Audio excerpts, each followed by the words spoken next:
Hello, future leaders and lifelong learners. Are you ready to dive into the heart of Walsh University and the ever-evolving world of higher education? I'm Teresa Fox, and you're tuned in to Cav Chats. We're not just talking, we're connecting you to the pulse of our campus and the headlines shaping universities everywhere. Think of Cav Chats as your backstage pass to the stories, debates, and innovations that matter to you most, right here at Walsh University and beyond.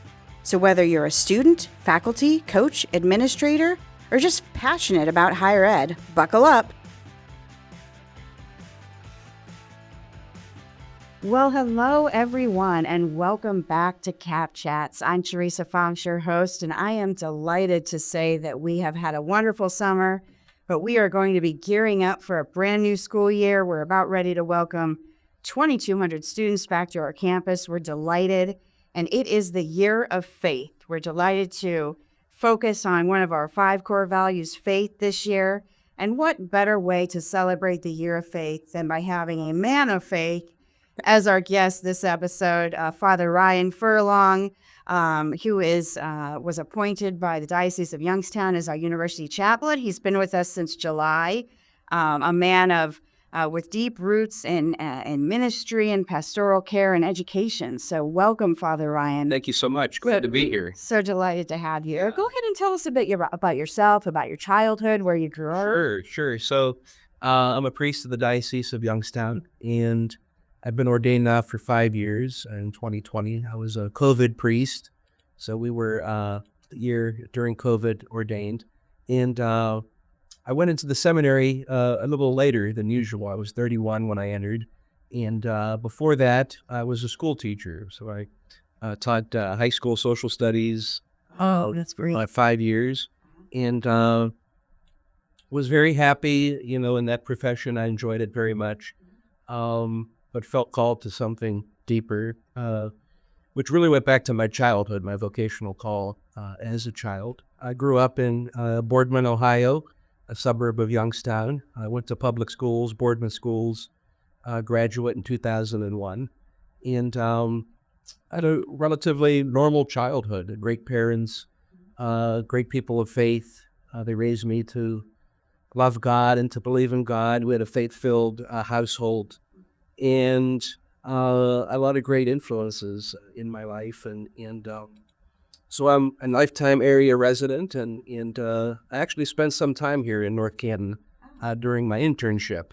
It was a Little Flower for a whole year, so I know the area. It's a great area and great people. That's wonderful. And so you had a lot of experience in teaching our youth. And do you find that sort of having that teaching background has helped you as a priest? Absolutely.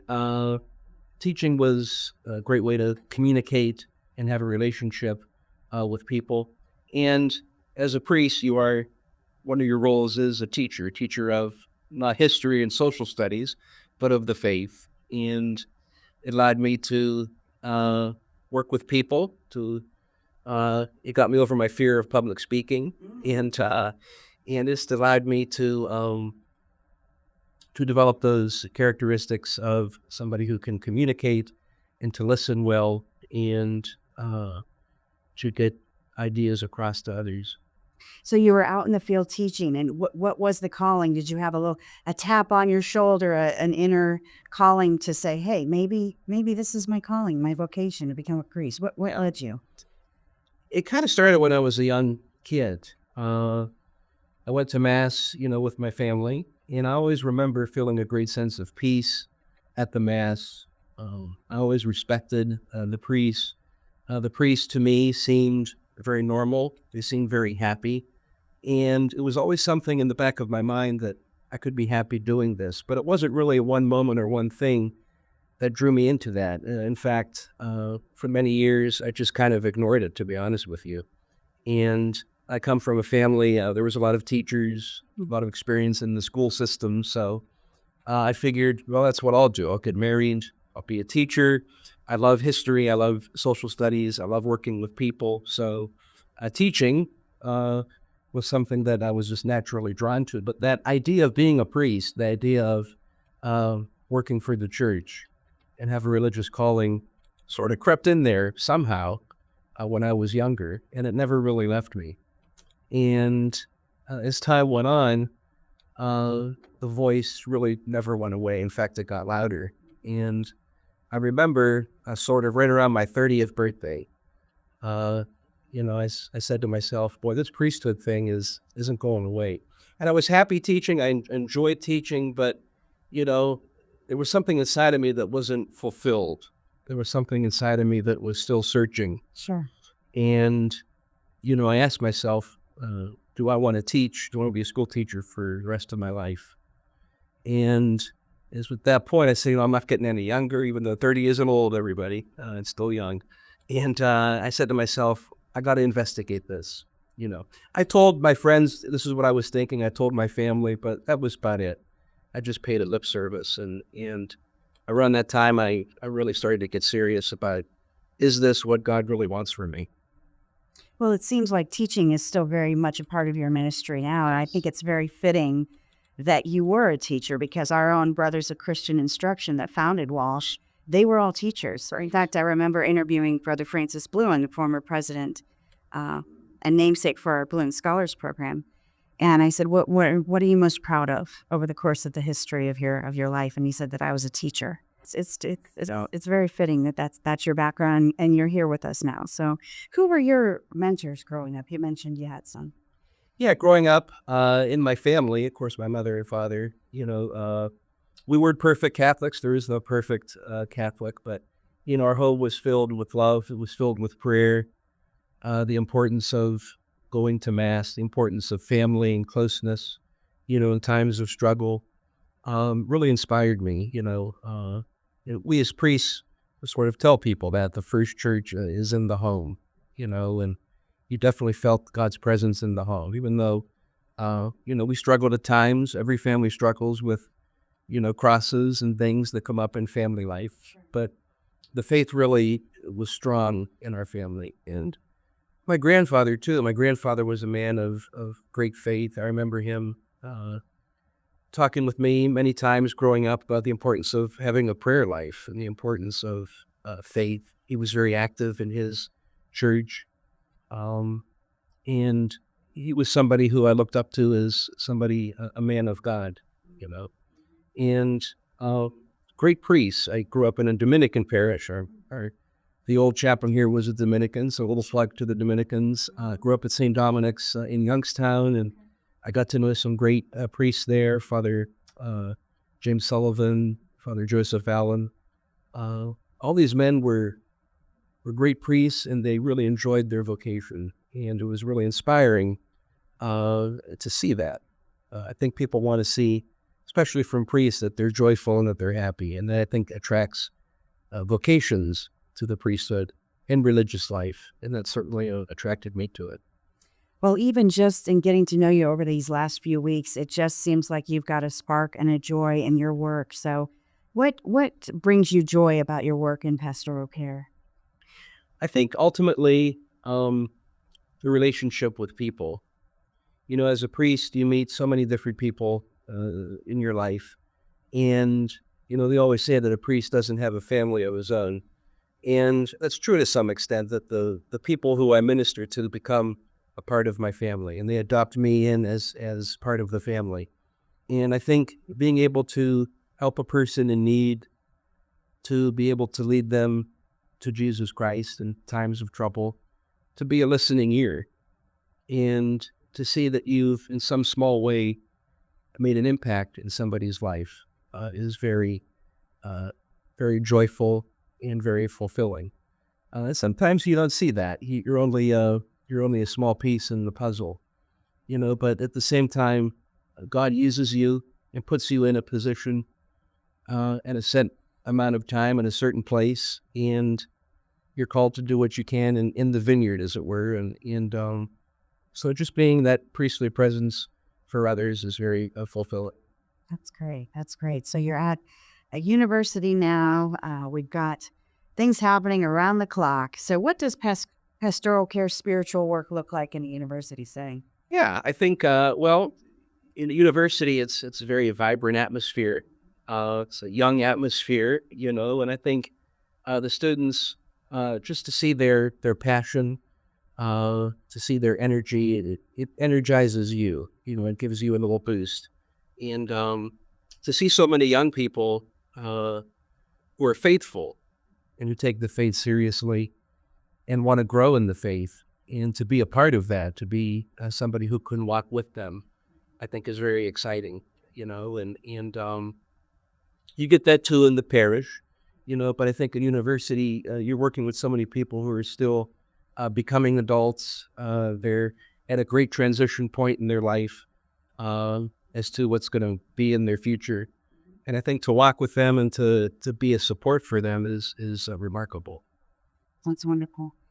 So, as you approach supporting students, we have a very diverse group of students. We have Muslim students, we have Jewish students, we have Christian students of other faiths. So how do you go about supporting all of our students of maybe different faith backgrounds? Sure.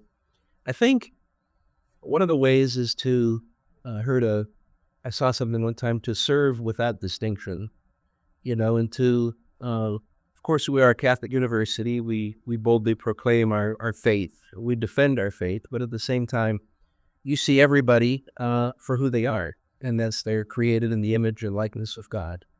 And as a priest, you encounter so many people of different faiths, different backgrounds, and as anyone who would come to me to be a listening ear, we're not always going to agree on everything, but be someone who listens, who dialogues with them and sees them as, like I said, like a child of God who is looking for truth. Ultimately, all of us are looking for truth and happiness. And as a priest, to be there for them and to walk with them and to guide them the best way you can.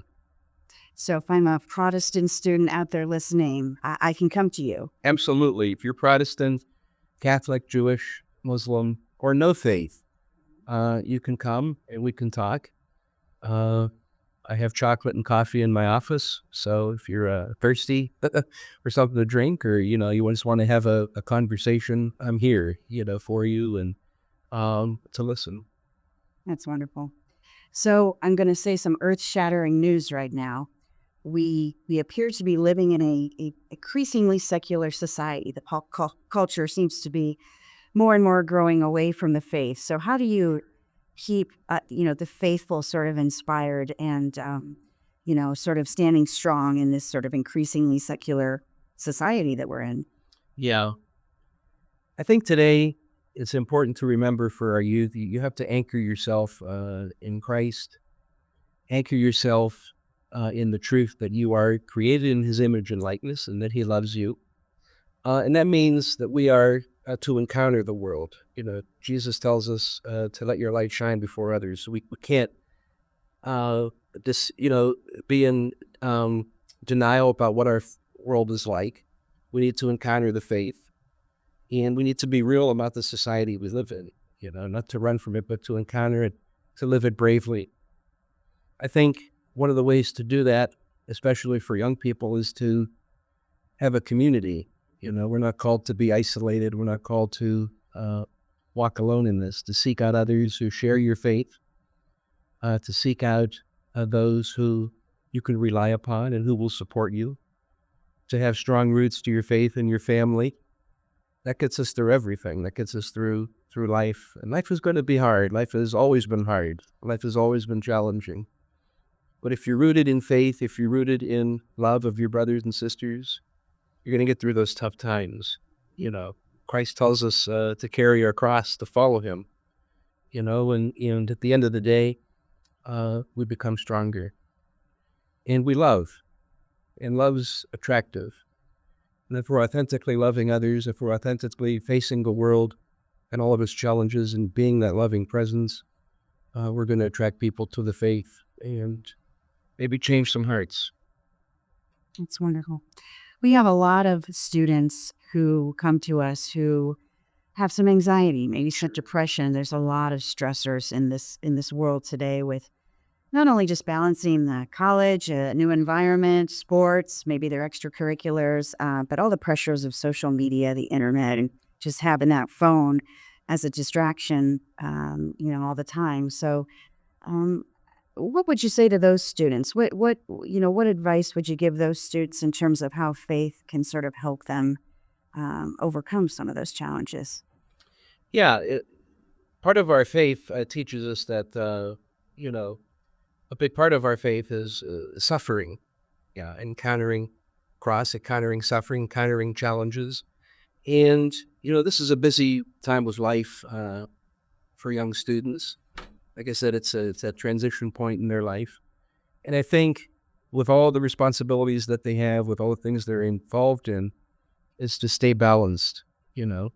Um, Practical things, get rest, have time for recreation, have time with your family and friends, and step away sometimes from your studies. Don't be a workaholic, but also don't be lazy. So I think a good balanced life is important. I also think, like I said before, in the secular society, it's good to be around people who share your same values and interests. Don't isolate yourself, and stay rooted in the truth and rooted in the faith, knowing that even though we face challenges in life, we can overcome them with faith and with perseverance, And prayer, certainly. and prayer. Yeah, absolutely. You got to be a person of prayer. And, the more challenges in your life, the more things that you go through, it really does just make you stronger, you know. But also, too, if you're struggling with anxiety, struggling with depression, look for and reach out to people who can help you and maybe point you in some different directions of needed help, counseling services, etc.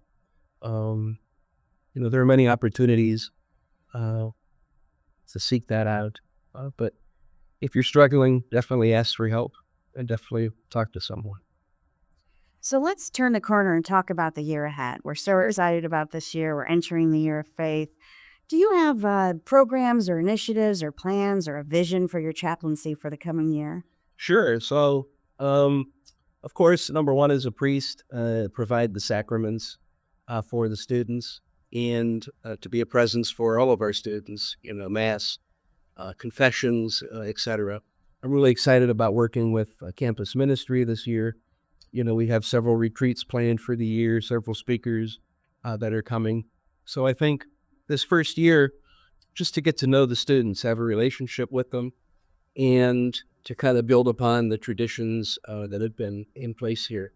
One of the things I have been looking into and talking with others is something called Catholicism on film, maybe a few times a semester, where we watch a movie. We talk about the sort of Catholic underpinnings in the film, different topics of the film, and so that's something on the back burner that I'm looking into. But yeah, just Do you have the movie in mind? well, Let me guess. Is it Conclave? No, just Conclave. Well, that would be a good one. It's something very approximate. I think there's a lot of great. I mean, obviously, there's the films about priests, about religious, but there's also, films like The Godfather, films like the movie The Mission, that have within them these ideas of redemption, salvation, sin. sure. I think if you look at, to be a Catholic, it really is the human experience, Right. and I think if you look at cinema, if you look at literature, that's all really fodder for the life experience, the life of faith. It encompasses so much. So I can see that in a lot of movies. My head was spinning, or even thinking of Les Miserables. oh yeah, absolutely, First Victor Hugo, and then absolutely. it was screen, and now it's made into a movie. But so many, Sure. Jesus-like features on redemption and forgiveness, and that sounds very interesting. Well, students, stay tuned for that. That's very fun. Yeah. That's great. So let's learn a little bit about you. We're going to have some fun for a minute. Sure. Let's get to know Father Ryan. So do you have a favorite quote? Favorite quote? I like. My favorite Bible quote is from Proverbs: "Trust in the Lord with all your heart, and lean not on your own understanding." It's very simple, but it's something that gets me through. When You may be in doubt at times where prayer doesn't seem to be working sometimes, or your faith isn't its best some days. Trust in God. That's the greatest prayer that you can have, is to trust in His will, because His will is perfect and He loves you. And you just need to trust and be vulnerable and let Him rule your hearts. And then, of course, I like Padre Prio. Very simple: pray, hope, and don't worry, which is also good. We all need that. Yeah. Those are great. Yeah, very simple, meat and potatoes. That's great. What about a favorite song? Favorite song? So many, but I don't have a favorite song, to be honest with you. I like a lot of music, and so I couldn't say it was a favorite. I like classical. I like classic rock. 70s hits, 80s hits, 90s hits. You can find in my car there, on my radio, I guess you can say. Who knows what a radio is anymore, And That's so terrestrial. yeah, it is. It is. I like all kinds, whatever I'm in the mood for. How about movie? You mentioned the film series you do. Yeah, I love movies. I love the Godfather films. So that's very interesting to me, because you wouldn't think a priest would be sort of endorsing. I'm not endorsing being in the mafia. Definitely not. Not here today, everybody. But now that you say that, there are definitely a lot of religious components in that. Absolutely. It's fascinating. Absolutely. I like anything with Robert De Niro or Al Pacino or Jack Nicholson. Saving Tom Hanks, Saving Private Ryan. It was always, from my childhood, I remember, very powerful film. Yeah, so many great ones. And so we'll just close on, what are your first impressions of Walsh University now that you've been here a few weeks now? Yeah. It's a tremendous place. It's like a family atmosphere. Everyone is so positive. There's a lot of energy, and you can really tell that they care about the students, they care about each other, and they're committed to whatever role they're playing. You feel that from the top down with President Collins and down to everybody else. It's a place of, they're really invested in the mission of the Gospels and in the mission of Walsh University. And so when you're here, you feel that immediately and you get caught up in it, and the energy. And so, yeah, that excites me. And it's really exciting to see what the year has in store when all the students are back. Any advice for our students as they come back to campus? Have an open mind and heart, and listen to the voice of the Holy Spirit, and trust in God, and make the most of your college experience, go beyond yourself, try to grow this year, try to maybe grow in ways that you weren't comfortable with in the past. There's so many opportunities here at Walsh, and so many people are here willing to help. Just have fun, work hard, and enjoy your time here.